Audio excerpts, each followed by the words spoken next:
ये पहली किताब, वो भी इतनी बृहद आकार की किताब, जी इतने घने पात्रों की किताब, जी। और इस तरह से बाँधने की किसका प्रभाव था आपके ऊपर? क्या प्रेरणा थी जिसके चलते यह पहली कृति इस रूप में आई? मैं फिर से कहूँगा, पत्रकारिता की उँगली पकड़ के मैं साहित्य के नंदनकानन में आया। और देखिए, पत्रकार जैसा कि कहा कि अभय का चरित्र जो सबसे पहले आपने, मेरे खुद ही मैं रोमांचित हो रहा था जब आप उस अंश को पढ़ रहे थे।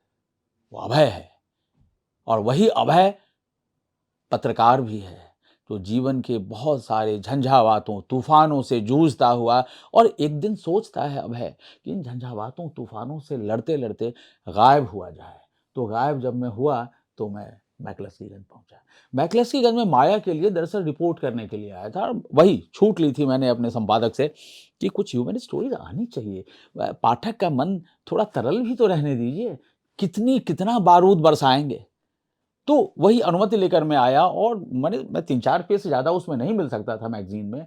तो मैंने जब देखा गाँव को, पुर्तगीज़ शैली के बंगले, वो कंका पहाड़ी, चाटी नदी, एंग्लो इंडियन परिवार, आदिवासियों के घरों के बीच-बीच में, तो मुझे लगा ये आदिवासी, एंग्लो इंडियन, ये पर्वत, ये नदी, ये जंगल, मतलब वो मेस्मराइज़िंग। तो मैं ने 3-4 पेज की रिपोर्ट माया के लिए लिख दी जयप्रकाश जी। लेकिन मेरे मन में एक बेचैनी थी कि ये सिर्फ 4 पेज की रिपोर्ट नहीं है, अन्याय है यह। ये तो उपन्यास डिज़र्व करता है। मैंने उपन्यास पहले जयप्रकाश जी कभी नहीं लिखा था। हाँ, बिहार राजनीति का अपराधीकरण मेरी किताब थी। सत्ता के सूत्रधार, जो 50 वर्ष के भारत का इतिहास है आज़ादी के बाद का, वो लिखा था। लेकिन एक बड़े फ़ॉर्म में मैंने उपन्यास तो नहीं लिखा था। तो मैंने सोचा जयप्रकाश जी कि घी का लड्डू टेढ़ा भी होगा तो कुछ तो अच्छा ही हो जाएगा। मैं अपने समय के, और अपने समय के क्या कहें, क्षमा करें, अपने बाद की पीढ़ी से मैं कहना चाहूँगा कि थीम पर ध्यान दीजिए, क्योंकि कंटेंट इज़ किंग, ये हम लोग पत्रकारिता में भी हमेशा कहते हैं, कंटेंट ही राजा है। तो थीम अगर आपका अच्छा होगा, टेढ़ा-मेढ़ा भी अगर आप करेंगे ना, तो लोगों का दिल जीत लेंगे आप।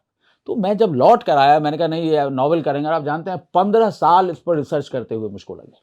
15 इयर्स दिया है मैंने इस उपन्यास को।